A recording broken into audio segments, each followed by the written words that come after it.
So this is a question I get asked a lot. Can white people experience racism in America? First, let's understand the word racism. It ends with ism, much like capitalism, the same ism. Communism, the same ism. Socialism, the same ism. So what does that ism mean? Ism means a system put in place by those in power centered around a specific set of ideas. For example, capitalism, a system put in place by those in power centered around capitalist ideas.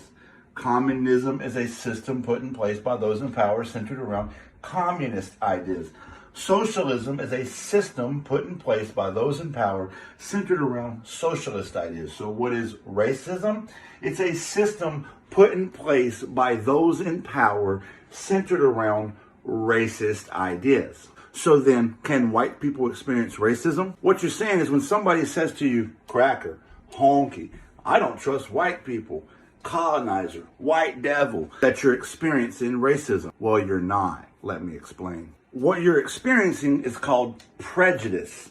Prejudice is when someone has an idea about you based purely on the way you look. The reason that's not racism is this. The black community is incarcerated at a rate 3 times higher than white people for the same crime, are shot by the police at a rate 3 times higher than white people. A traditional black name on a resume will receive a callback 5 times less commonly than a traditional white name. White people are not victims of racial profiling, redlining, gentrification.